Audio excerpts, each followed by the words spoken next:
좋아요. 오늘 같이 공부해 볼 내용은 간 희귀 질환에 대한 미충족 수요와 차세대 치료 전략이라고 왜 이렇게 되게 거창하게 달았는데 별거 없어요. 여러분들한테 마인드셋 그런 맥락 이런 거랑 비전 이런 거를 좀 제시하는 데 포커스를 두고 싶었어요. 슬라이드를 준비하면서 수업이 끝나고 나서도 여러분들한테 어떤 마음이 들었으면 좋겠는지 본인이 각자 이제 연구하는 분야가 다 다르잖아요. 다른데 우리가 공통적으로 추구해야 될 그런 목표에 대해서 그게 좀 수업 끝나고 나면은 마음에 남았으면 좋겠다. 가슴에 남아서 머리로 본인이 이제 본인의 연구에 액팅을 하는데 좀 이렇게 이런 수업이 좀 이렇게 애드온 되면 좋겠다. 그런 마인드셋으로 한번 준비를 해봤어요. 그래서 콘텐츠를 살펴보면은 그 간에 대한 레어 디지즈가 뭔지에 대한 인트로를 살펴보고 그리고 클리니컬 언맷 니즈 이런 워딩이 있는데 이건 뭔가 그리고 또 차세대 치료 전략의 그 방향성은 어떤 건가 테크니컬하게는 어떻게 우리가 이렇게 포커싱을 맞춰서 갈 건지 그리고 이제 미래 전망에 대해서 한번 알아보려고 하는데요. 이제 우리가 서로 이거를 준비를 하면서 이게 뭔지 아시는 분도 있고 그럴 텐데 일단 여기 써진 거 보면은 이게 박테리얼 그로스 커브예요. 이 박테리얼 그로스 커브가 뭐냐면 우리가 그 잘 알고 있는 이콜라이 있잖아요. 이콜라이 이게 엘비 배지를 키워가지고 이제 대장균을 증식시킬 때 보면은 이렇게 엘비 배지에다 이제 컬처를 하면은 레그 페이지에서 이제 익스포넨셔널 페이지라고 해서 이제 대장균 이콜라이가 이제 폭발적으로 개체수가 증가하고 나서 플라토가 되는 부분이 있어요. 이 플라토 평평하게 되는 이제 부분이 있는데 이렇게 하고 나면은 이제 데스 페이지로 이렇게 가는데 이게 이걸 왜 들고 왔느냐? 여러분들한테 어떤 방향성 뭐 이런 것들을 제시하고 설명해 같이 이렇게 공유할까 생각을 해보다가 이게 인간의 그 인간의 그 타임라인이랑 이렇게 비교를 해보자면 모든 사람의 지식적인 수준이나 경험치나 인생의 연륜이나 모든 것들이 이렇게 플라토가 되는 요 구간이 이제 있는 것 같아요. 이때가 지금 요 플라토가 되는 부분이 한 50? 50살 정도 되는 것 같거든요. 그때 되면은 인간으로서 경험해야 될 경험치들이나 아니면은 뭐 물질적인 부분이라든지 아니면은 뭐 지식적인 부분이라든지 지혜라든지 이게 한 요 구간 정도가 되면은 그냥 다 비슷비슷 그냥 비등해지는 것 같아요. 그래서 우리는 과연 이 지점, 요 데스 베이지 요건 보지 말고 여기까지 봤을 때 나는 어디쯤에 와 있나. 한 20, 30대 지금 이렇게 폭발적인 그 지식의 익스포넨셔널 베이지 여기를 이렇게 지나고 있지는 않나 싶어요. 그래서 우리가 정년을 뭐 한 65세라고 이렇게 친다면 과연 내가 과학을 연구할 수 있는 기간이 얼마나 남아 있을까 그런 고민도 해보는 요즘이고요. 대학원을 다니면서 배울 때는 몰랐어요. 그런데 선생님들이 수업 시간에 이렇게 중요하다. 뭐 아니면은 이런 방향성을 두고서 가면 좋겠다. 선생님들 각자의 이제 그 지도 교수님들이 이렇게 지도를 해 주실 텐데 그런 거에 잘 맞춰서 여러분들이 지식적으로 이렇게 폭발적으로 성장하는 그런 대학원 기간이 이제 되었으면 좋겠어요. 잠깐 들어가기에 앞서 그냥 뭐 이렇게 주저리 어 시작 전에 여러분들이랑 좀 공유하고 싶은 부분이 있는데요. 여러분들은 그 스위스라고 그러면 어떤 게 가장 먼저 떠오르세요? 스위스는 그저 우리가 다 잘 알고 있겠지만 여기가 인제 스위스가 유럽에 있는 작은 나라죠. 작은 나라고 그 관광대국으로 알려져 있고 알프스 산맥으로 둘러싸여져 있어서 땅이 상당히 척박해요. 땅이 너무나도 척박해서 농사가 잘 안 돼요. 농사가 안 되고 산으로 다 둘러싸여 있어서 너무나도 척박해 가지고 가지고 있는 그 리소스가 너무 없는 곳이에요. 그리고 과거에는 너무나도 가난한 그런 곳인데 지금 스위스가 경제 대국이죠. 그리고 또 스위스 물가는 세계 1 위예요. 그죠? 여러분 다 아시다시피. 그런 이 나라가 과거에는 정말 유럽에서 제일 가난한 그 나라 중에 여러 나라 중에 하나였는데 스위스에 가면은 이제 쥐리히라는 도시가 있는데 그 쥐리히라는 곳에 인제 그 연방 공과대학이 있어요. 여기가 인제 그 연방 공과대의 건물인데요. 여기에 이 대학원이 여러분 투이션비 등록금이 얼마인 줄 아세요? 등록금이 4만 원이래요. 석사 등록금이 4만 원이고 그리고 여기에 가면은 인제 우리 인제 그 치면은 인건비라고 표현하죠. 장학금, 인건비. 그래서 석사는 쪼끔 낮겠지만 박사는 연간 한 한화로 계산하면 7천만 원 정도 생활을 할 수 있대요, 그걸 받으면은. 우리도 일정 그 선생님들한테 지도 교수님들이나 아니면 인건비를 이렇게 받고 장학금도 받고 하잖아요. 여기가 인제 스위스 연방 공대가 세계 7 위래요. 세계 7 위인데 인제 졸업하신 분들 중에 우리가 잘 알고 있는 그 상대성 이론을 밝히신 알베르트 아인슈타인이 여기에 인제 알럼나이예요. 여기 인제 졸업하신 분이에요. 여러분들 기회가 되면은 박사를 마치고 포닥으로 여기 스위스 쥐리 연방공대 여기에도 그 포스닥을 리크루팅해요.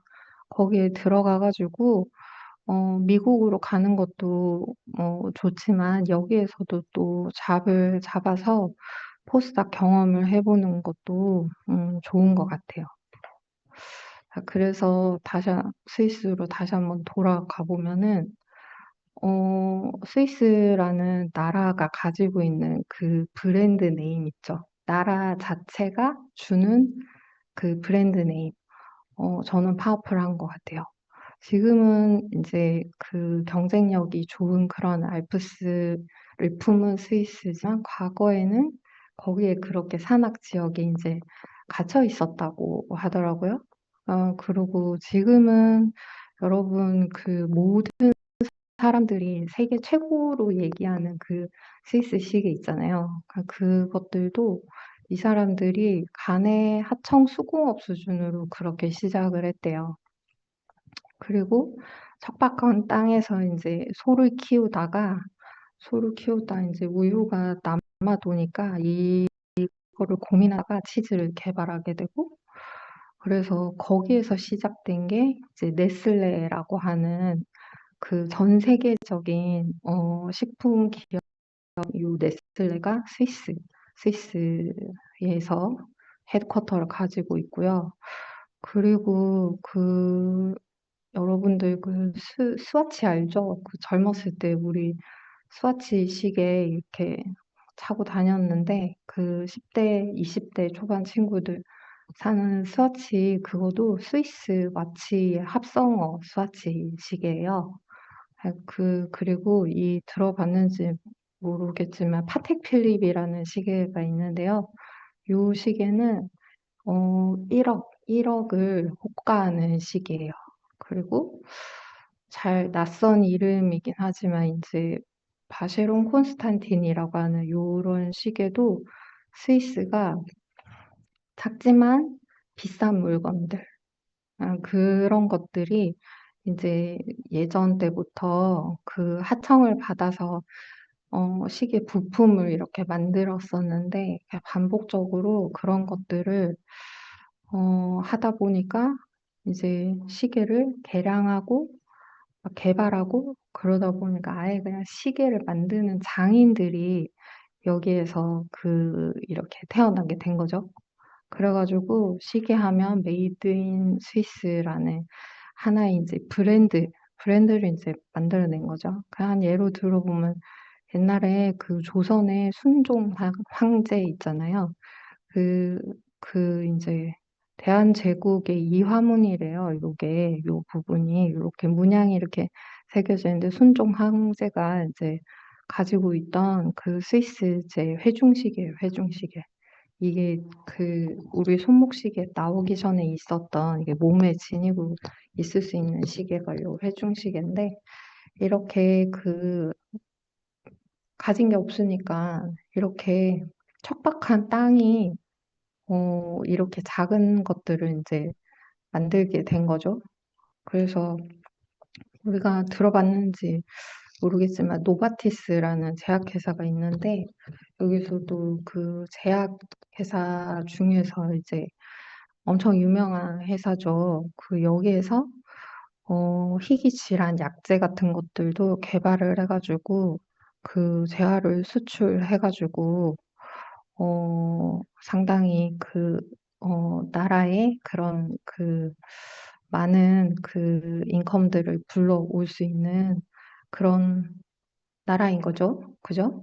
근데 스위스가 지금처럼 잘 살았던 나라가 아닌데, 이제 역사를 한번, 들여다보면은 우리가 알고 있는 1789년에 프랑스 혁명이 있었잖아요. 근데 여기에서 왕과 왕비를 지키는 용병이 필요했는데 그 용병을 사서 왔어요. 용병을 사서 왔는데 다른 나라에도 용병이 있는데 이게 그 용병을 돈을 주고 이제 계약을 하면은 이제 모였다가 헤어졌다가 그냥 군기도 약하고 그냥 돈만 받고 도망가고 그랬는데 이게 보디가드 지금으로 치면 이제 보디가드 뭐 그런 개념인 거죠. 그리고 스위스의 용병이 이때 지금 국왕이 프랑스 그러니까 스위스 사람인데 프랑스 혁명 당시에 마리 앙뚜아네트와 루이 16세를 호위하는 용병으로 고용이 됐는데 마지막까지 요 786명의 그 용병이 그 자리를 지켰대요. 국왕이 퇴로를 열어줬는데도 스위스로 돌아가지 않았다고 해요. 그래서 이렇게 해가지고 결국에는 요 스위스 용병이 다들 이제 돌아가셨죠. 근데 이 용병이 죽고 나가지고 거기에서 유서가 발견이 됐는데 거기에서는 우리가 신의를 지키지 않고 돌아갔으면은 우리의 넥스트 제너레이션에게는 더 이상의 직업은 없다. 그래서 그대로 돌아갈 경우에 스위스 용병들은 신뢰의 하락이 가족의 몰락으로 연결되기 때문에 이런 것들을 신용 이런 거 하면은 스위스잖아요. 그래서 현재까지도 지금 요 로마 카톨릭 교황청을 이렇게 지키고 있는 용병은 스위스 용병이라고 해요. 그래서 제가 하고 싶은 말이 뭐냐면 우리가 우리 스스로를 브랜드 네임으로 그리고 그 신용과 그런 것들로 이제 디딤돌 삼아서 쌓아가려면은 어 그 스위스 사람이 얼마나 잘 살게 됐는지 저는 개인적으로 궁금했거든요. 찾다 보니까 이러한 히스토리가 있었는데 이들이 가진 척박한 환경에도 불구하고 거기에서 한두 가지 인제 잘 가지고 있는 그런 것들을 가지고 현재의 나라의 부국강병을 이뤄냈구나. 그러니까 그런 것들을 보면서 여러분들이랑 좀 이렇게 같이 나누고 싶었어요. 예, 그래서 루체른에 가면은 여기에 이게 빈사의 사자상이라고 해서 유명한 조각가가 이 조각을 했는데요. 여기에서 이 죽어가는 그 스위스 용병 있잖아요. 그거를 나타낸 거래요. 이게 지금 화살을 이렇게 맞아서 이렇게 부러진 화살인데 여기 이 죽어가던 그 스위스 용병을 이렇게 나타낸다고 해요. 근데 그 아이러니하게도 이거를 보면서 우리가 예전에 그 경부고속도로를 어떻게 닦게 됐냐면 어 독일에 우리가 광부들이랑 간호사 선생님들을 파독 광부 그리고 간호사 선생님들을 이렇게 많이 파견을 했어요. 그러고서 거기에서 벌어온 돈을 가지고 우리나라가 중부 고속도로를 뚫었어요. 그러면서 우리가 1일 생활권이 되면서 경제가 인제 그 활발하게 1일 생활권이 되면서 무역을 할 수 있게 됐고 그 돈으로 가져온 돈으로 우리나라의 경제에 상당히 이바지를 많이 했다고 해요. 그런 부분들이랑 상당히 오버랩이 되더라고요. 자, 여기까지가 그냥 잡설이고요. 그래서 오늘 인제 같이 알아보게 될 국내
어 정부의 방향성 뭐 정책이나 아니면 과학계를 어떤 식으로 이렇게 과학계에 투자를 한다든지 이런 것들은 여러분들이 좀 귀를 기울여서 관심을 가지고 있으면 좋겠어요. 아무튼 그래서 우리나라도 이제 그 정책 그리고 또 법률로 희귀 난치병 치료 이런 것들을 좀 이렇게 활성화시키고자 인제 하는데 여기서 좀 전에 설명 들었던 올펀 드럭 여기 이 부분 올펀 드럭이나 레어 디지즈 뭐 이렇게 같은 맥락으로 이렇게 가더라. 그리고 레어가 보기 드문, 희귀한 이런 뜻이잖아요. 그래서 레어 디지즈, 이게 희귀 질환이라고 하는데, 레어 리버 디지즈 보면은 그 지난 시간에 설명해 드렸죠. 리버에서 일어나는, 리버가 하는 일이 굉장히 많잖아요. 거기에서 리버의 펑션이나 그 스트럭처 이런 것들, 그리고 제네틱 뮤테이션, 그리고 메타볼릭 디펙션, 이런 것들, 그리고 오토이뮨 프로세스, 이렇게 일어나는 경우를 가지고, 이런 컨디션을 가지고 있으면 간이기 질환이다. 뭐 이렇게 표현을 하고요. 그리고 아까도 설명드렸지만 정부가 예전에는 이게 그 수요와 공급 뭐 그런 측면에서 보면은 아무래도 너무 희귀한 질환이다 보니까 그 병에 대한 그 약값이 파마 컴퍼니는 또 그죠. 그 회사니까 회사는 이윤을 추구해야 되잖아요. 이윤을 추구해야 되는 그 기업인 거고, 근데 그것과 다르게 이제 정부는 또 다른 목적으로 그 국민을 보호해 줘야 되는 그런 측면이 있잖아요. 그래서 경제적 비용과 사회적 손실을 그 대승적 차원에서 절감시키기 위해서 그 희귀 질환에 대한 투자를 최근부터 이제 많이 시도하기 시작했대요. 그래서 희귀 질환 진단을 받으려면 자, 병원에 가요. 가는데 의사 선생님도 이게 무슨 질환인지 이제 잘 모르겠어요. 오진이에요. 반복돼요. 다른 병원에 갔어요. 이게 너무 희귀 질환이라 가지고 약도 없대요. 고칠 방법도 없대요. 너무나도 절망적이잖아요. 이게 그 사각지대에 있는 희귀 질환 환자들한테 너무나도 절망적인 거죠. 근데 정부는 이런 환자들, 이런 국민들까지 돌봐야 되고 이런 것들을 어떤 식으로 이렇게 문제를 잘 풀어갈까 그런 것들을 고민을 했어요. 그래서 전 세계적으로 이제 트렌드가 좀 이렇게 바뀌기 시작했는데 그 약이 있어도 이 치료제가 당장에는 고가지만 이제 그게 다른 약제를 개발하는데 드럭 리포지셔닝이나 이런 것들을 통해서 다른 질병에 또 적용이 될 수 있잖아요. 그래서 롱텀으로 보면은 국가 의료 시스템의 부담을 줄일 수 있다. 그런 거죠. 그래서 이게 정부가 그 돌봄 가족들이나 아니면 경제 활동을 해야 하는 그러한 소위 그 환자의 보호자들에 대한 그런 것들을 부담을 줄여주고, 그리고 장기적인 의료비 이런 것들도 고려해야 되고, 삶의 질을 저하하는 거 이런 것들도 이제 사회 경제적인 가치 이런 것들을 포커싱을 하기 위해서 예전에는 그런 것들이 사각지대로 있었지만 이게 글로벌 경쟁력을 확보하기 위해서 전 세계적으로 희귀의약품을 이렇게 지정해 가지고 요 레어 디지즈 연구를 촉진을 하고 있어요. 아무래도 이게 정부 사업으로 그리고 글로벌한 사업으로 이렇게 포커싱이 되다 보면은 이게 선순환이 되는 것 같아요. 그래서 이게 우리가 지금 희귀 질환 연구 이게 그러면은 가장 state of the art, 그래서 가장 그 엣지에 있는, 우리는 첨단을 향해서 나아가잖아요. 그래서 가장 먼저 이렇게 우리가 그 뭐 AI 디바이스 이런 것들이 나오고 뭐 올가노이드, 크리스퍼 카스9 이런 그 유전 치료하는 이런 툴들이 가장 먼저 적용이 되는 것 같아요.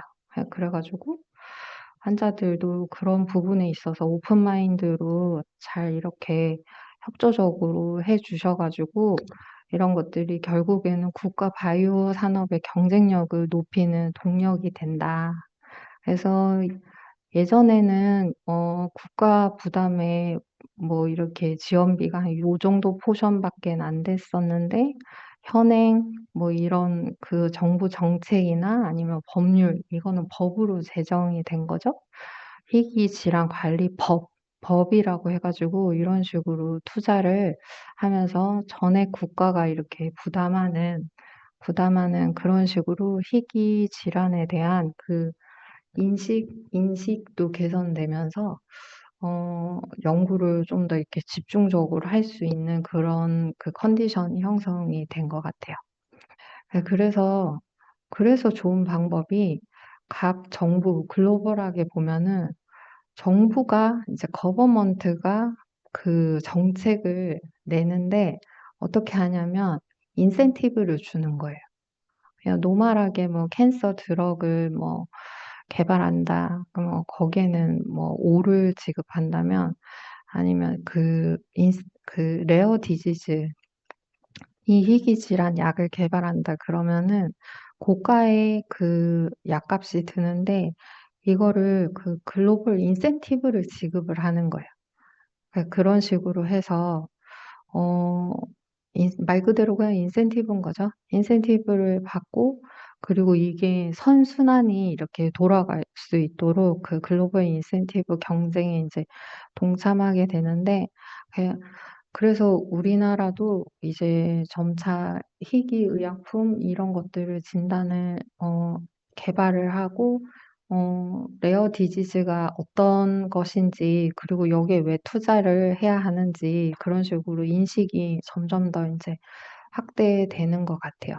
그래서 현재 희귀 질환 현황을 이렇게 보면은 희귀 질환과 우리가 인제 이 희귀 질환을 그러니까 예전에는 어떤 식으로 했냐면 이 complication 있잖아요. 그런 것들 아니면 그 질병을 살짝 완화시켜 주는 것들. 이게 정밀하게 타겟을 해 가지고 하는 게 아니라 이게 희귀 질환이면 쪼끔 약간 그런 심텀을 약하게 해 주는 그런 약이었다면은 지금은 그 지놈 프로젝트와 인제 정밀 의료 이런 것들을 통해서 이게 좀 더 이렇게 어떤 메커니즘으로 어떤 유전자가 인제 결함이 되는지 희귀 질환의 근본 원인이 밝혀지면서 치료제 개발이랑 인제 성공률들이 이렇게 높아진 거죠. 자 그래서 현재 희귀 질환 아까도 얘기했던 그 환자 수가 너무 적고 수익성이 낮아서 제약사들의 외면이 뭐 요런 식으로 고아의약품이라고 했는데 이게 점점 인식이 바뀌면서 정책과 그 법률이 제정이 되면서 그리고 인센티브 제정이 되면서 어 이 현재까지 인제 이르게 된 거죠. 자 그래서 신약 개발에 앞다투어 이렇게 포커스를 하는 이유가 그죠. 신약 희귀 질환 개발을 하게 되면은 신속하게 허가를 FDA에서도 해 주게 되고 그리고 아까 처음에 좀 시작점에서 얘기했던 그 노바티스 유전자 치료제 여기에서 노바티스의 헤드쿼터가 스위스에 있다 그랬잖아요. 노바티스는 희귀 질환 치료제 이름이 졸겐스마라고 하는데 그래서 정말 블록버스터 의약품 반열에 이렇게 올랐다고 해요. 그래서 이런 희귀 질환에 대해서 포커싱을 두면은 그냥 우리가 그냥 노멀하게 연구하는 그러한 뭐 치료제들보다 인센티브 제도라는 걸 인센티브 제도라는 그런 정책적인 울타리 안에서 우리가 이런 식으로 연구 개발하는 데 혜택을 받으면서 연구를 할 수 있다. 그래서 최근에 희귀의약품으로 지정이 되면은 우리가 신약 개발을 할 때는 임상 클리니컬 트라이얼 4 상까지 올라가는데 이게 페이즈 2 트라이얼만 가도 이게 FDA의 패스트 트랙으로 승인을 받을 수가 있어요. 그래서 이러한 약들이 이렇게 조기 진입이 가능하게 되었고요. 그리고 또 AI 기술이 발달을 하면서 이런 것들을 가장 먼저 이렇게 트라이 해볼 수 있는 것들이 이제 희귀질환 환자분들이랑 요렇게 시작을 이렇게 하는 거죠. 그래서 클리니컬 언메니즈를 보면은 어 미충족 수요, 단순히 약이 없다는 것을 넘어서 우리가 인제 그 유전 질환, 희귀 질환이라고 하면은 사후 관리까지 전 과정에 걸쳐서 이제 복합적인 문제를 가지고 있는데 조기 진단이 이게 상당히 힘들었죠. 너무 오랜 시간 뭐 한 2 년, 3년 이런 식으로 병명을 진단받기까지 평균 수명이 너무 인제 그러니까 평균 수년이 너무 여러 해가 지나는 거죠. 그리고 또 바이오마커가 없어요. 그래서 질병의 상태나 예후를 예측할 수 있는 정밀 혈액 기반 이 마커가 부족한데, 그래서 우리가 좀 더 이러한 그 정책적인 부분을 이렇게 셋업을 하고, 그래서 과학자들도 이런 식으로 정책의 공청회나 이런 것들에 참여를 해 가지고 목소리를 내면 여러분 이렇게 정책이 변화될 수 있어요. 바뀔 수 있어요. 그래서 이제까지 그 과거에 근본적인 이제 치료제가 없었어요. 그래서 그냥 아까 얘기했던 그냥 합병증 관리만 하는 그런 수준이었는데, 유전적인 결함을 교정하거나 대사 경로를 정상화하는 요런 것들이 없었는데, 우리가 인제 요 부분 유전적인 결함을 교정하고 대사 경로 요거를 픽세이션을 시켜 주면은 '아 되더라.' 그래서 우리가 알았어도 연구를 못 했었는데 그래서 현재까지는 이랬었는데, 방향성을 이렇게 '미래의학은 방향성을 그렇게 두고 가더라.'라는 거를 이해하시면 되겠어요. 그래서 우리가 그 휴먼 디지즈를 미미킹 하는 거에서 그 마우스를 많이 쓰는데, 이게 그 미미킹 하긴 하는데 인간이 가진 그 복잡한 대사 체계와 면역 반응이 인제 완벽하게 이루어지지는 못하는 거죠. 그래서 우리가 연구하는 그 환자율의 오가노이드 있잖아요.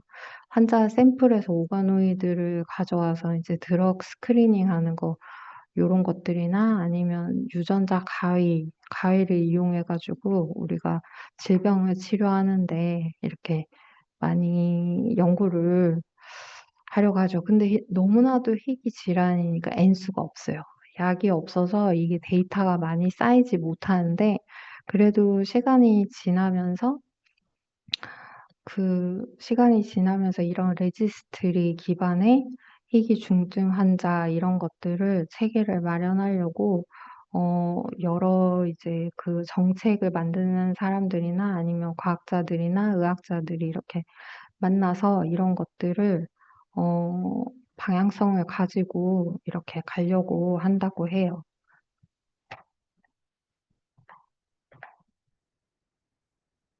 음.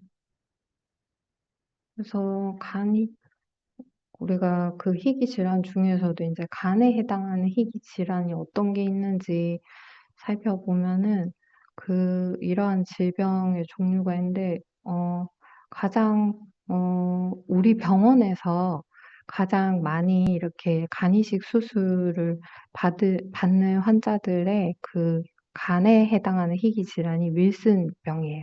그 윌슨 병이라고 하면은 그 과거에 윌슨이라는 사람이 이 유전 질환을 밝혀냈기 때문에 그 사람의 이름을 따서 윌슨 병이라고 이렇게 하고요.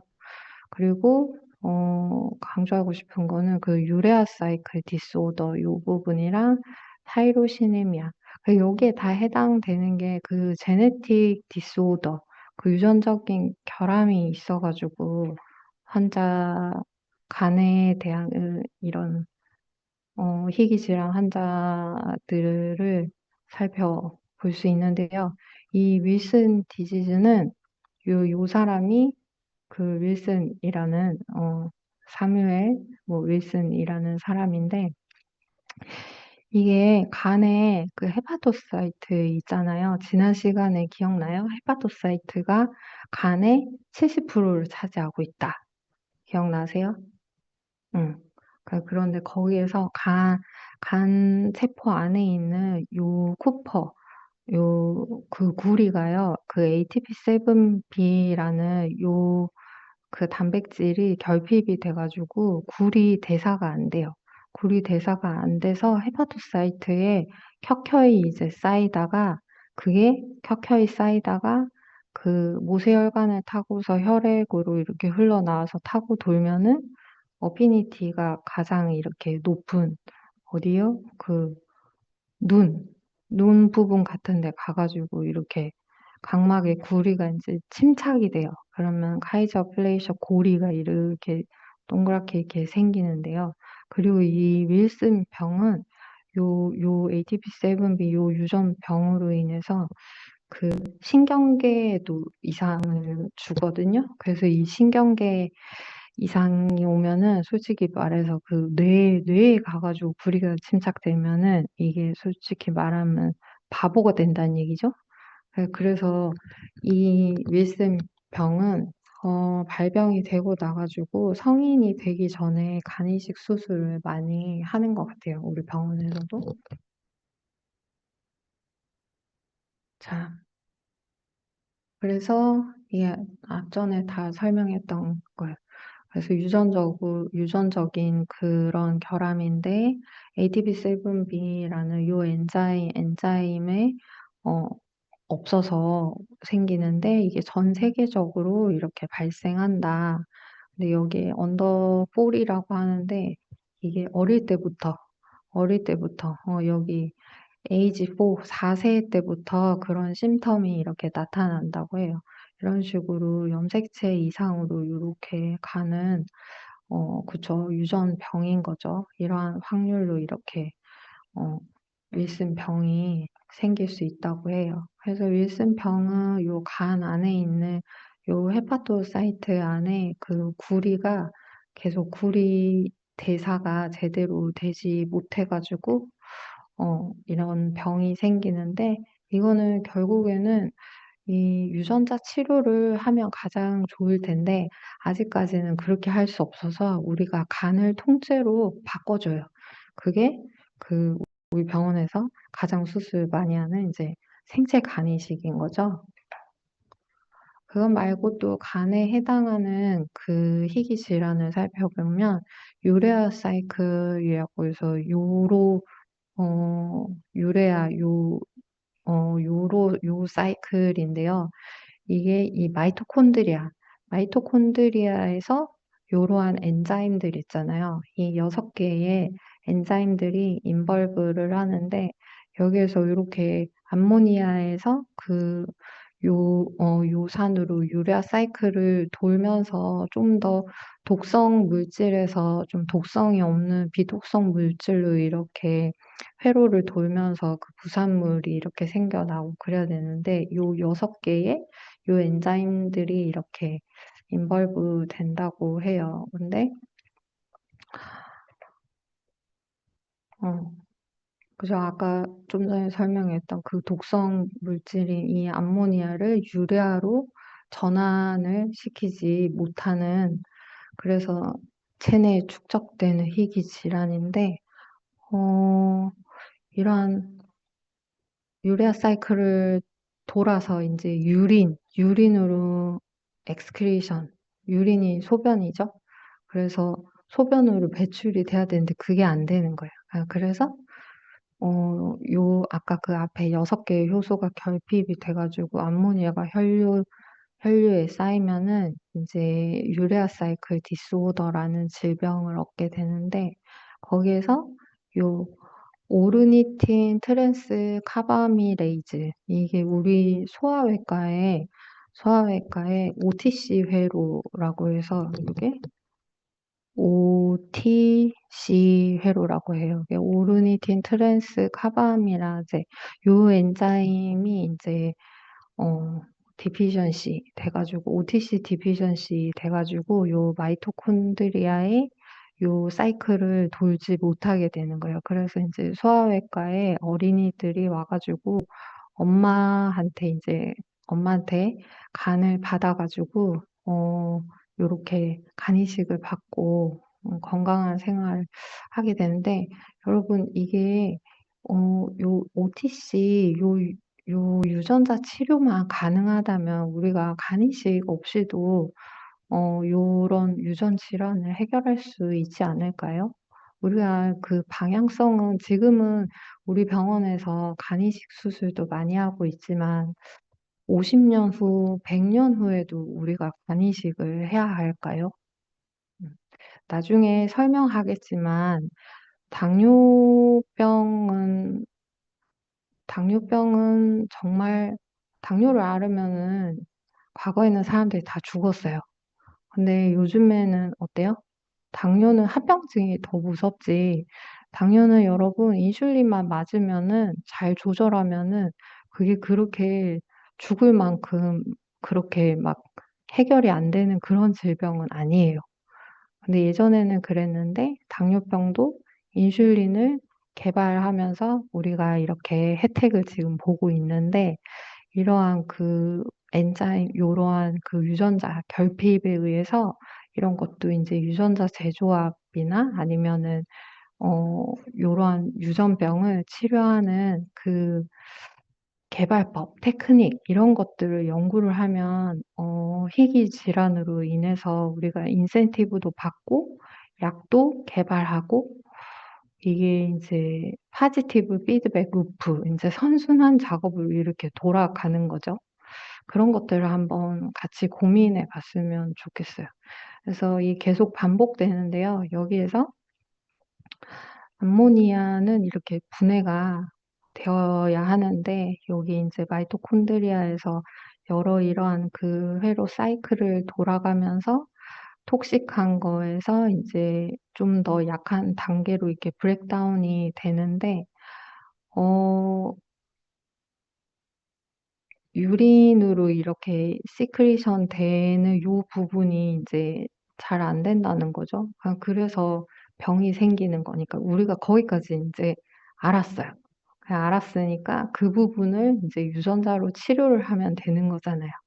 여기까지는 왔어요. 요 오르니틴 회로병이 왜 생기는지, 어떻게 치료를 하면 되는지는 아직까지는 잘 모르지만 이러한 프로세스를 거쳐서 우리가 인제 질병을 얻는다. 그래서 현재까지의 해결법은 간이식을 통해서 어 결국에는 이제 가능하다. 근데 다른 약제들은 그냥 합병증만 좀 이렇게 병을 좀 완화시키는 거지 이게 근본적인 근원적인 치료법은 이제 될 수 없다. 예 그런데 어릴 적에는 그 오르니틴 회로병 이게 뭐라 그래야 되죠? 분유 애기들이 인제 먹는 이 분유인데 오르니틴 회로병이 있는 아이들에게 이런 분유를 먹이면서 좀 더 그런 것들을 좀 해결할 수 있는 현재까지는 그런 이러한 포뮬라들이 이렇게 나와 있더라. 그리고 아까도 잠시 설명했는데 그 오르니틴 회로병 그 OTC 요 요거에 대해 다시 한번 살펴보면은 여기에서 단백질이 요 톡식한 암모니아에서 브레이크다운 돼서 결국에는 유레아 사이클을 돌아서 요소에서 유린으로 인제 시크리션 돼야 되는데 요런 것들 그 사이사이에 중요한 요 엔자임들인데 이러한 엔자임들이 브레이크다운 돼서 깨져 가지고 그러한 간에 해당하는 희귀 질환 희귀 질환으로 생기더라. 그렇게 이해를 하면은 되겠어요. 음. 그래서 요게 한번 보면은 오르니틴 회로는 그 아까도 얘기했지만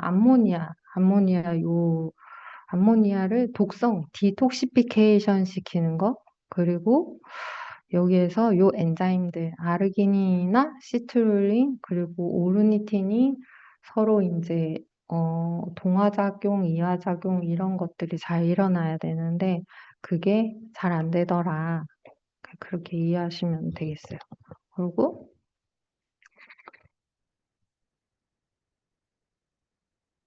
또 한 가지 이제 언급할 간에 있는 이제 희귀 질환은 타이로신 혈증이라고 해서 아미노산, 우리가 알고 있는 그 아미노산은 그 몸 안에 20개 아미노산이 있잖아요. 근데 그 타이로신 그 분해하는 데 필요한 요 엔자임이 없어요. 그래서 타이로시네미아라고 타이로신 혈증이라고 하는데 이것도 또 간에 일어나는 타이로신 요 브렉다운이 안 되는 거예요. 네, 그러면은 이게 어린아이 때부터 이제 나오는데 이 현상이 발현이 되는데 그러면 결국에는 간 이식을 해야 되는 거죠. 근데 여기에 보면은 NTBC라고 하는 그 약이 있어요. 이 약을 먹이면은 요 타이로신 요 대사가 돼가지고 타이로신 대사가 요렇게 돼가지고 푸마릭 애시드랑 그 아세토아세틱 애시드로 이렇게 브레이크다운이 돼가지고 살 수 있어요.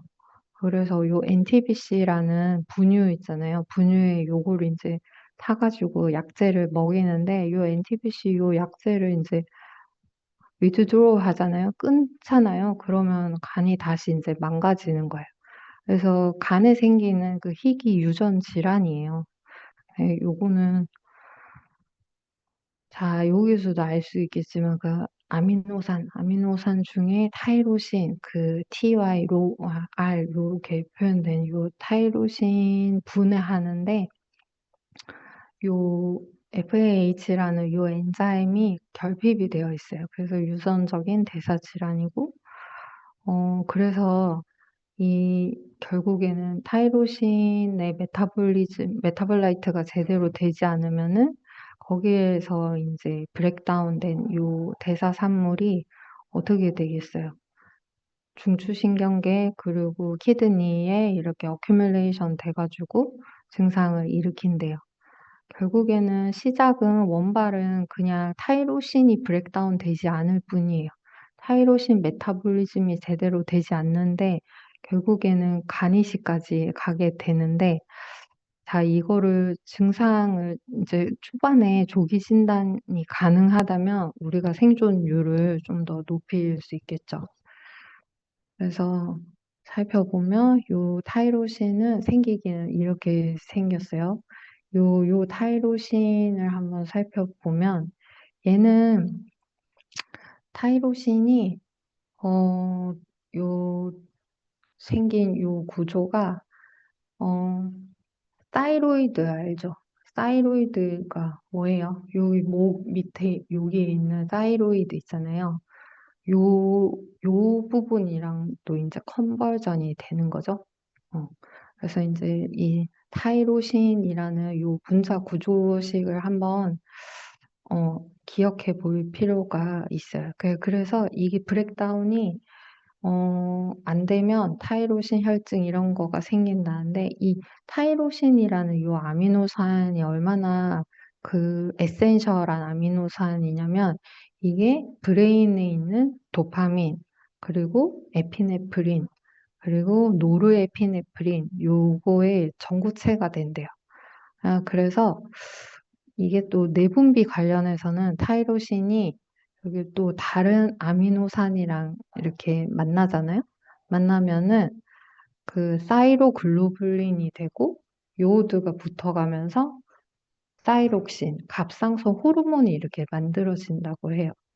그래서 요 타이로신, 요 아미노산이 여러 기관, 여러 올건에 이렇게 인발부 되어 있는데 이게 타이로신이 브렉다운 되지 않아서 생기는 요 유전 질환. 간에서는 타이로시네미아. 어, 그렇게 기억을 하면 되겠어요. 이 섭식을 이제 살펴보면은 결국에는 요 NTBC라는 약물 있잖아요. 이거는 타이로신이 대사되는, 간에서 대사되는 이 프로세스를 그려놓은 거예요. 여기에서 보면 NTBC를 함유하고 있는 그 약이나 아니면 그 음용수로 먹는 거죠. 마시는 거죠. 그 분유에 섞어 먹거나 그러면은, 어, 이게 푸마릭, 푸마릭 아세트알데하이드, 요 FAH라고 부를게요. 요 엔자임이 있어가지고, 이렇게 푸마레이트랑 아세토아세테이트로 이렇게 나눠져요. 근데 이게, 타이로신 요 프로세스가 메타볼리즘이 일어나지, 잘 않게 되면은, 그죠. 아까도 계속 얘기했던 그 타이로시네미아가 이렇게 생긴다는데, 그러면은 우리가 여기까진 왔어요. 요거를 그러면은 요 부분, 요 프로세스만 어떻게 우리가 유전자 치료를 딱 하면은 굳이 수술방에 20명 이상의 의료진들이 가가지고 12시간씩 간이식 수술을 안 해도 돼요, 여러분. 그래서 그 과학자들은 요 NTBC 요 연구 요 포커싱을 해가지고 어떤 식으로 그 유전 질환을 해결을 할지 그런 걸 어, 연구를 하고 있답니다. 자, 그래서 타이로신 혈증을 보면은 이게 분해돼가지고 분해하는 효소가 결핍되어 발생하는 질환이다. 그래서 타이로신이 간에 이렇게 쌓이면서 간과 신장에 영향을 주고 간이 안 좋으니까 여러분 요 대사가 안 돼서 그 빌리루빈 수치가 그 뭐죠? 높아지고 그리고 다이에리아, 보미팅 이런 것들이 나타나고 결국에는 간 기능이 제대로 되지 않으니까 결국에는 간 부전에서 간암으로 진행이 되는 거죠. 자, 그래서 특징으로는 눈과 피부에 이런 식으로 통증이 생기고, 충혈되고, 손바닥, 발바닥 각화증 이런 게 생긴다고 이렇게 해요. 타이로시네미아는 1형, 2형, 3형인데 지금 우리가 그, 어, 제가 설명한 그 부분은 제1형이에요. 자, 그래서 진단하기로는 이제 신생아 여기까지는 왔어요. 선별 검사를 조기에 하게 되면은 우리가 이렇게 독성 물질이 이렇게 어큐뮬레이션 되는지 확인을 할 수 있어요. 그래서 식이요법으로는 타이로신과 그 전구체 요 페니알라닌 섭취를 제한하는 특수 분유 이게 그 NTBC가 포함된 그 특수 분유인데요. 요거를 통해 가지고 완화를 시켜줄 수 있는 거죠. 그리고 결국에는 이게 간 부전이나 간이 안 좋아지기 때문에 결국에는 간이식으로 나중에는 할 수밖에 없어요. 자, 그래서 요 분유가 이제 NTBC 타이로시네미아를 이제 치료할 수 있는 완화시켜주는 분유인 거죠. 예. 자, 이런 식으로 어, 간에서 일어나게 되는 여러 가지 그 간희귀 질환에 대해서 알아봤는데요. 이게, 요, 최동호 교수님이라고 요분은 지금 저기 계세요. 한양대에 계세요. 근데 이분이 우리 서울 아산병원에서 펠로우 출신이세요. 요분이 이제 외과 의사시거든요. 요분이 외과 의사셨는데, 울산대 의대 대학원 이제 다니시고, 우리 병원에서 스텝이 되긴 자리가 이제 모자라고 그러니까 이제 다른 학교로 이제 가신 거죠. 한양대로 가셨어요. 가셔가지고 간이식을 이분도 배우고 지금도 하시는데, 이 펠로우 때부터 연구에 관심이 많으셔가지고, 그 타이로신 혈증, 간에 해당되는 이 유전병, 요거를 클리니컬 언메니즈, 이분은 그걸 이제 파악을 하신 거죠. 그래가지고 간이식을 하지 않아도 되게끔 이거를 체외 유전자를 이제 딱 교정을 딱 해가지고 세포를 여기 타이로신 혈증 요 모델, 마우스 모델에서 그 간세포를 분리해가지고 세포를 다시 역분화시켜요. 역분화시켜가지고 질병에 걸리기 전에 그 간 정구 줄기세포로 이제 만든 다음에 그러고 나서 염기 서열을 이제 교정을 해주는 거예요. 뭐 유전자 가위라든 프라임 교정을 하든 이런 것들 해가지고 요걸 이제 다시 이식을 시켜줬더니 그 타이로신 디피전시가 됐던 잘 안 됐던 그 메타볼리즘이 딱 이렇게 스위치가 딱 온이 된 거죠. 그래서 이런 식으로 동물에서 설치류까지는 이렇게 그 치료를 이렇게 하셨대요. 그래서 동물 실험에서 생존율이 200% 나왔다. 최근에 이런 연구를 하셨는데, 이 아이는, 지금 현재, 지금 2024년도에 찍은 사진이에요. 근데 우리 병원에서 94년도에 생체 간이식을 받은 아기예요, 아기. 1994년에 태어났대요. 근데 이 친구는 유전병은 아니지만 간이식 수술을 이제 받은 친구였죠? 그런데 30년이 지나서 지금 이 친구는 약사? 약사래요, 여러분.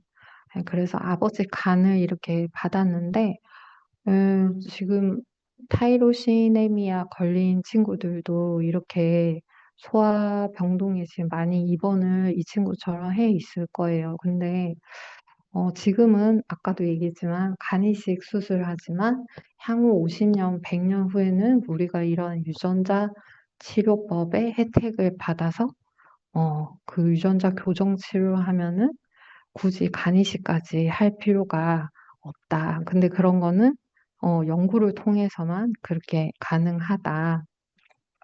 자, 근데 희귀 간질환 치료제 이게 이제 개발이 많이 어려워요. 왜냐면 그런 걸 연구할 시간도 없고 환자도 많이 없고 그래서 이 코호트를 인로를 시키는데 이 환자가 없어요. 나만을 위한 약이 되는 거예요. 나만을 위한 약제 개발이 되는데 이게 N수가 너무 작으니까 그럼에도 불구하고 아까 얘기했잖아요. 전 세계적인 정책 기조가 인센티브 제도를 강화하고 그래서 거기에서 개발된 이 메커니즘을 바탕으로 해서 다른 질병으로 익스펜전 시켜 나가는 거. 이게 그 희귀 질환 치료제의 그 목표인 거예요. 그래서 클리니컬 트라이얼 임상 시험을 하는데 이름이 그래요. N of one이에요. N of one study라고 불러요. 그래서 싱글 페이션트 한 명이 전체 스터디인 거예요. 그러니까 나만의 맞춤형 치료제 개발이 되는 거겠죠? 그래서 이런 연구가 수행되고 있다.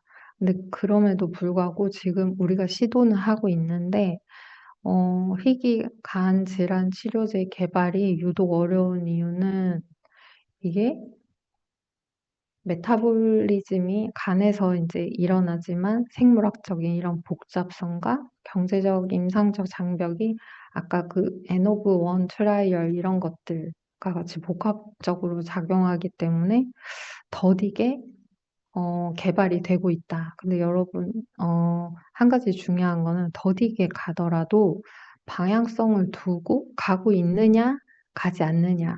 그게 중요한 것 같아요. 네.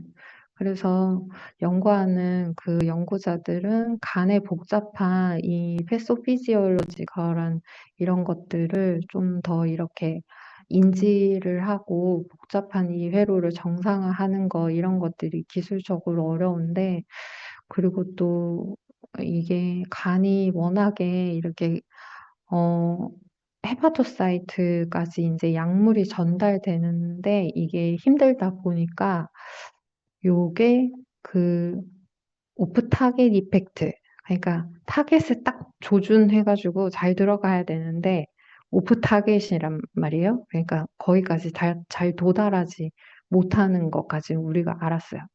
그래서 약물 전달의 한계 이런 것까지 이제 안정적으로 전달하는 방법을 알게 되고 디벨롭하면은 극복을 할 수 있다.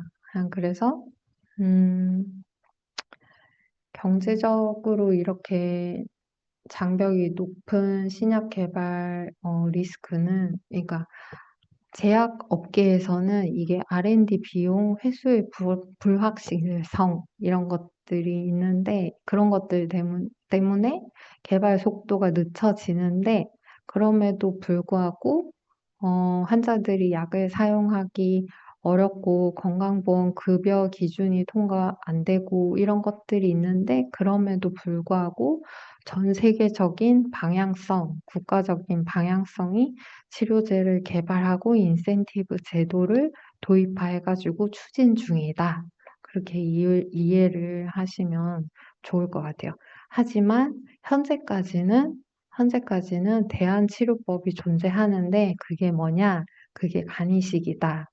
근데 여러분, 간이식을 하잖아요. 간이식을 하면은 그 오버럴 서바이벌이 이제 이식을 하면은 살아요. 생존은 이제 사는데 이게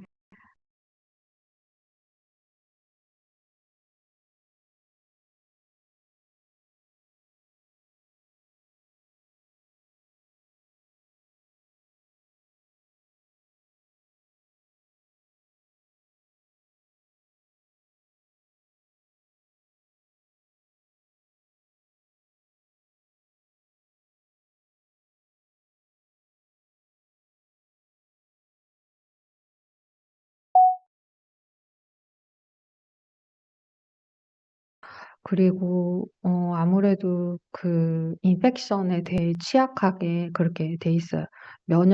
나의 면역을 억제를 시키니까요. 그죠? 그래서 과학자들이 이제 생각을 한 게, 어, 그러면 유전자 가위 이런 것들도 연구 중이고, 뭐, 그러긴 한데, 다양한 시도를 이제 해요. 그래서 간 오가노이드를 이제 뭐 만들면 어떨까? 간 오가노이드를 만들어 가지고 우리가 다시 그 환자한테 이렇게 삽입을 시켜주면 어떨까? 아니면 그 간 오가노이드를 만들어 가지고 우리가 저번에 얘기했죠. 간으로 들어가는 그 블러드 플로우는 크게 두 개라고요. 그 중에 하나가 포탈베인이라고 했던 거 기억하세요?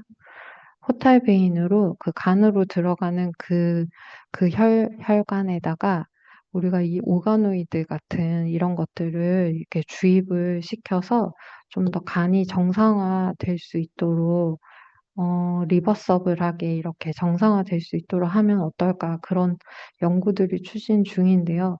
가장 문제가 되는 거는 이게 오가노이드에서도 현재까지 그 헤파토사이트랑 뭐 콜란지오 칼시노마 이런 것들은 만들 수가 있는데 담도 있잖아요.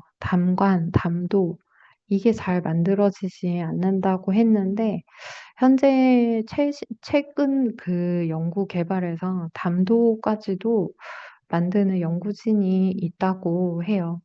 거기까지는 이제 업데이트 된 것 같아요.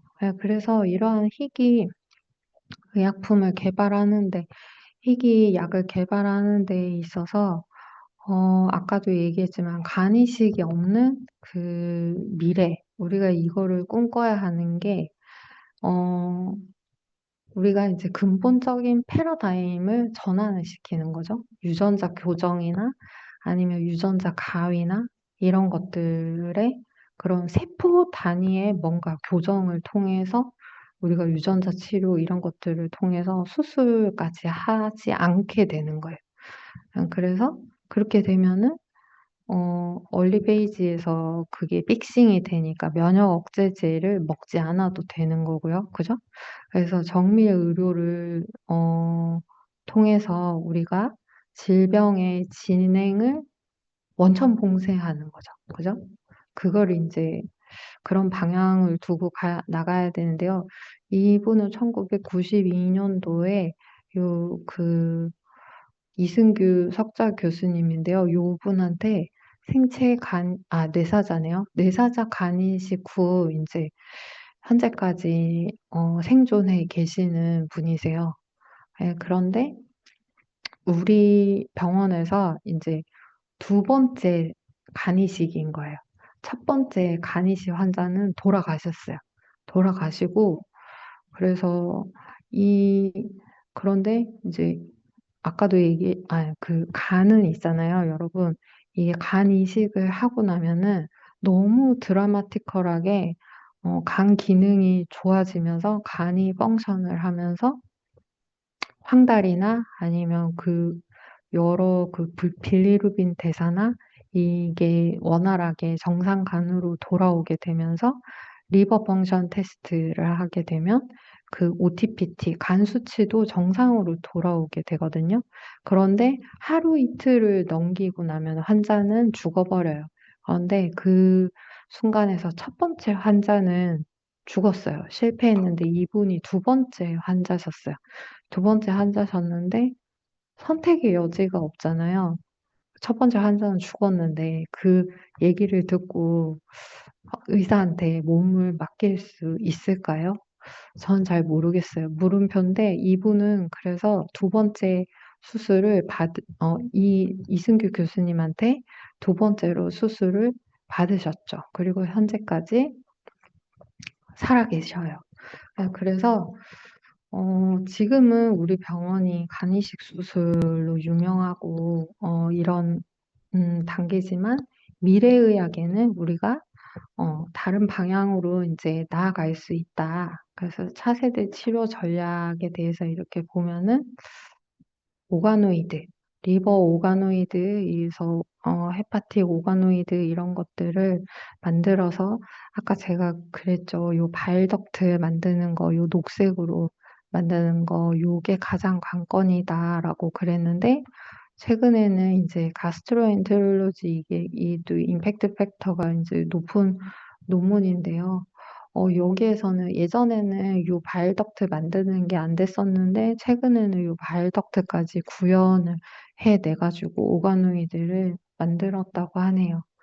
그래서 오가노이드 를 만들어 가지고 여러 디지즈 모델에 적합하게 이렇게 많은 약제들을 테스트도 해볼 수 있겠죠. 약제도 테스트하고 에디팅을 통해서 인제 노말로 돌아갈 수 있는 그러한 프로세스도 수행을 하고요.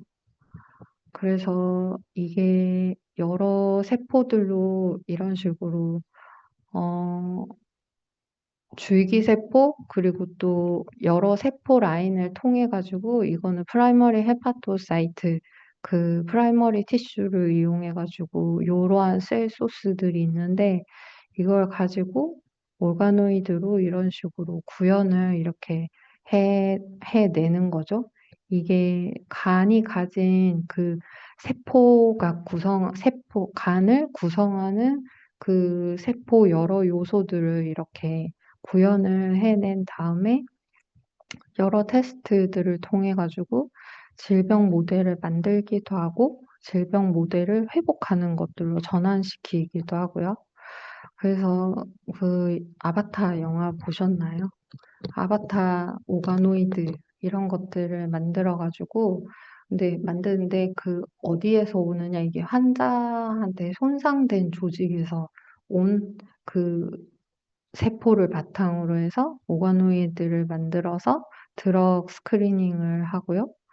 그리고 이러한 오가노이드를 건강한 손상된 장기 부위에 아까 리버를 예를 들자면 건강한 오가노이드를 포탈 베인에다가 직접 이식을 해요. 그러면은 이게 간이 가지고 있는 호밍 기전이라고 해서 홈이 뭐죠? 영어로 집이죠. 원래 왔던 곳으로 돌아가려고 하는 호밍 우리가 호밍 이펙트라고 해요. 그러니까 돌아가려고 하는 습성이 있어요. 그래가지고 간으로 돌아가서 이제 거기에 정상 세포로 이렇게 회복이 되게끔 그런 것들, 그런 연구를 진행하고 있고요. 그리고 유전자 교정, 그리고 유전자 가위라고 하는데, 이거로 유전자를 교정한다. 그래서 환자를 이렇게 이식한다. 이러한 전략을 우리가 가지고 있고요. 그래서 이런 식으로 그 전략을 짜서 하면은 면역 거부 반응, 면역 억제제를 안 먹어도 되잖아요. 그래서 면역 억제제 안 먹으면 이제 면역 억제 컴플리케이션도 안 생길 테고요. 그죠? 근원적으로 이제 차단을 하는 거죠. 음.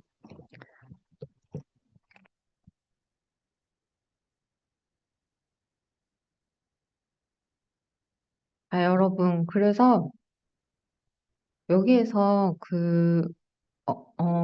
언급하고 싶은 게 있는데 계속 유전자 가위, 뭐 크리스퍼 카스9 뭐 이런 것들을 계속 제가 얘기를 했는데 이게 분자생물학에서 그리고 유전자 교정 그런 요 부분에서 우리가 생각을 해보면은 이게 아까도 얘기했던 인슐린 있잖아요. 인슐린이 뭐예요? 당뇨를 치료하는 어, 당뇨를 이제 치료하는데 개발이 됐는데 이걸 빗대서 한번 설명을 해볼게요. 이게 휴먼 세포예요. 근데 휴먼 그 췌장에서 인슐린이 이제 생성이 되잖아요. 근데 거기에서 아이솔레이션한 인슐린 진이에요. 그런데 사람의 이게 진인 거죠. 사람의 요 플라즈미드, 요걸 갖다가 박테리아 플라즈미드에다가 요걸 이렇게 끼워 넣어가지고 클로닝을 시켜줘요. 이렇게 클로닝을 시켜주면은 휴먼 인슐린이 박테리아를 통해서 이게 자라는 거예요. 그래서 그러고 난 다음에 익스트랙트 인슐린을 이제 추출해내요. 추출해낸 다음에 사람한테 인슐린을 투여해요. 그러면은 피하에다가 인슐린 주사를 맞으면은 혈당이 조절이 돼요, 여러분. 이해하셨어요? 박테리아가 미생물이잖아요. 미생물이 가지고 있는 여기에서 제조합 유전자를 해요. 제조합 유전자를 하는데 리컴비넌트 플라즈미드가 이제 제조합된 유전자라는 거예요. 휴먼 인슐린이 이렇게 리스트릭션 엔자임이 뭐냐면 이제 가위라는 거예요. 유전자 가위.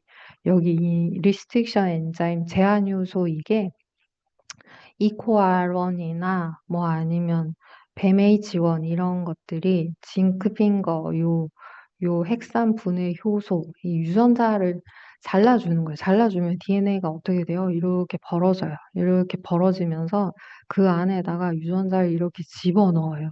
그러면은 유전자가 픽싱이 돼요. 그러면은 유전자가 교정이 되는 거예요. 우리가 여러분 치아를 교정하잖아요. 그런 것처럼 치아가 이렇게 들쭉날쭉 있는데 이걸 교정을 하면은 이렇게 예쁜 미소를 지을 수 있는 치아로 이렇게 교정이 되잖아요. 그런 것처럼 이런 식으로 교정을 했어요. 유전자 교정을 해가지고 유전자 가위 가지고 요렇게 해서 인슐린을 많이 만들었다니까요. 어디에서? 대장균에서. 요 박테리아에서. 네. 그게 가능해요.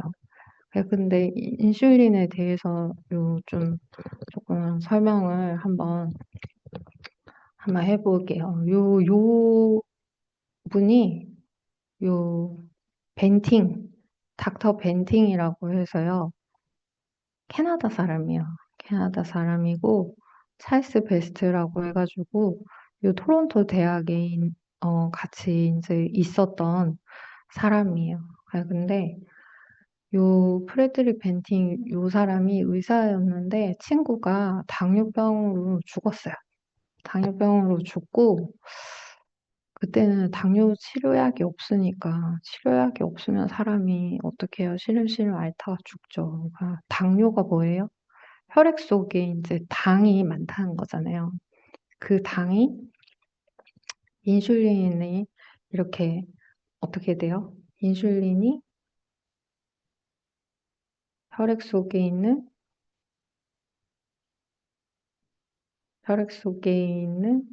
혈당을 이렇게 잡아다가 헤파토사이트 안에다가 이렇게 저장을 해주는 그런 역할을 하거든요. 근데 인슐린이 없으면은 그게 조정이 잘 안 돼가지고 췌장이 이렇게 망가져가지고 죽는데 인슐린이 어디에서 만들어지는지조차도 사람들은 몰랐어요. 그게 언제냐면 1920년대, 30년대예요. 근데 1921년도에 이게 개를 실험을 했어요.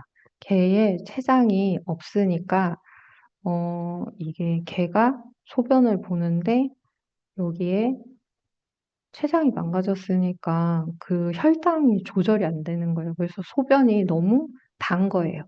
소변에 너무 당이 많이 섞여서 이렇게 나와가지고 개가 죽었는데 그거를 91번 여기 토론토대 의대에서 91번 동안 멍멍이 실험을 해요. 개의 췌장을 절제를 하고 그 췌장을 어떤 식으로 췌장에서 아일렛을 분비하는지 뭐 그런 것들 실험을 했는데 결국에는 여차저차 해가지고 92번째에 그 성공을 해요. 그렇게 해서 인슐린 이 친구는요, 애기였어요. 어, 인슐린을 아이솔레이션 했죠. 근데 그 소 있잖아요. 심지어 이 아이는 휴먼 인슐린을 맞은 것도 아니고요. 소에서 분리된 그 소의 인슐린을 인젝션 해줬어요. 그랬더니 얘가 당뇨병이 치료가 됐어요.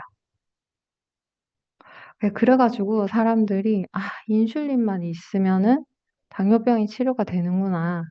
그렇게 생각해서 이게 인슐린은 토론토 대학 있잖아요. 거기에서 여러분, 토론토 대학에서 요 벤팅이라는 요 사람이 노벨상을 받게 돼요. 그러니까 토론토 대학이 세계적으로 이제 유명한 대학이긴 한데 현재까지 보면은 노벨 의학상 받은 그 사람이 벤팅 요 사람밖에 현재까지는 없어요. 응. 그래서 근데 강조하고 싶은 얘기는 요 인슐린을 아이솔레이션 하는 거 그리고 인슐린을 유전자 재조합을 이용해 가지고 대량으로 인슐린을 만들었어요. 인슐린을 뽑아냈어요. 그래서 더 이상 우리가 당뇨로 고통받지 않는 시대를 살고 있다는 거, 그걸 이제 강조하고 싶은데, 그게 유전자 교정을 통해서 된 거다. 그래서 이걸 이렇게 밝혀낸 사람이 그렇고, 요 사람은 그 UC 샌프란시스코의 보이어 교수라고 하는데, 이 사람은 제조업 DNA 기술, 리컨비넌트 플라즈미드 요거를 개발해낸 사람이에요. 그래서 아까도 여기서 보면은 혈액 속에 이렇게 요 인슐린이 이렇게 있어야 요 글루코즈가 요 헤파토사이트 안에 글루코즈 트랜스포트를 통해서 인슐린이 어, 요 헤파토사이트 안에 들어와서 저장이 되도록 이렇게 만들어주는 게 인슐린의 역할이잖아요. 근데 이게 반대로는 되는데, 어, 인슐린이, 그래서 우리가 이거를 인슐린을 먹을 수는 없어요. 왜냐면 먹어버리면 이게 단백질이라 가지고 다이제스트 돼가지고 위에서 이제 다이제스트 돼가지고 이제 합성이 되진 않는데 피하에 있잖아요. 복부 피하에 그래서 인슐린 실린지를 가지고 이렇게 넣어주는 거죠. 넣어주면은 우리가 당뇨병이 이제 해결이 되는데 치료가 되는데 이게 그 인슐린 유전자는 크로모존 이제 11번째 이렇게 있다고 해요. 그래서 인슐린이 그리고 또 보면 21개 이제 아미노산으로 그리고 30개의 아미노산 그 A, B 여기 A, B 요렇게 설파이트 본드 여기 설파이트 본드에 의해서 이렇게 연결이 되어 있는데 아까 캐나다에서 1921년도 개 췌장에서 인슐린을 최초로 이제 분리를 했다고 했어요. 그리고 그 어린 소년도 이렇게 치료도 해주고, 그러고 난 다음에 아이솔레이션은 했죠. 그런데 여기에서 많이 불려야 될 거 아니에요. 그래서 이 바이오 벤처 제넨텍이라고 하는 요 바이오 벤처를 설립한 사람이 이제 보이어 교수예요. 요 사람이랑 스완슨이라는 사람인데 요 두 사람이 약속하기를 10분만 만나서 이야기하기로 했었다는데 만나니까 서로가 이제 인슐린에 대한 그 관심도도 높고 제조합 유전자 교정하는 거에 흥미도 있고 그래서 이 두 사람이 의기투합을 해가지고 인슐린을 대량으로 불리는 그런 회사를 이제 이렇게 만들었죠. 그래서 바이오 벤처였는데 요 휴먼 인슐린을 이렇게 개발하는 거를 승인을 이제 받았어요. 아까 처음에는 여차저차 해가지고 소한테서 분리된 인슐린을 주사했다고 했잖아요. 근데 우리가 드디어 이콜라이를 이용해가지고 대량 생산하는 거 있잖아요. 리스트릭션 엔자임 유전자 재조합을 통해서 사람의 인슐린을 대량 생산할 수 있는 방법을 알아냈어요. 그거를 추출해가지고 인슐린 치료제를 이제 만든 거죠. 자, 여러분들의 이해를 쉽게 하기 위해서 그림으로 한번 가져와 봤어요. 이 DNA는 이중 나선 구조로 이렇게 되어 있죠? 자, 그러면 유전체를 이제 교정을 한대요. 그러면은 요 가이드 RNA 요거를 요렇게 상보적으로 결합이 될 수 있도록 이렇게 요 공간을 벌려줘요. 그러고 난 다음에 리스트릭션 엔자임 요거를 갖다가 이렇게 가위를 이렇게 해요. 그러면 요 리스트릭션 엔자임 이거를 카스9이라고 해요. 그러면은 여기 이 부분 문제의 유전자, 요 질병을 일으키는 요 유전자 요것만 이렇게 싹 덜어내줘요. 자, 그러면은 이거를 딱 이렇게 커팅을 해주고 나면은 다시 이렇게 교정이 되고 나서 원래대로 이렇게 픽싱이 질병의 유전자를 이렇게 제거를 한다. 그러면은 요 가이드 RNA에 이렇게 붙어가지고 교정이 되더라. 그래서 어 이런 것들을 통해서 우리가 아까도 얘기했지만 N 오브 원 스터디라고 해서 우리가 미래에는 정밀 의료를 통해서 우리가 나아가려고 한다. 한 사람이지만 그 환자의 맞춤형을 포커싱 해가지고 개인의 특성을 종합적으로 정밀하게 분석을 하고 맞춤형으로 이제 의료를 제시하려고 한다. 그래서 퍼스널라이즈드라는 요런 개념이 있고 프리시즌 메디슨이라고 있는데 요 퍼스널라이즈드 메디슨을 좀 더 이렇게 광범위한 표현이라고 그렇게 이해하시면 되겠어요.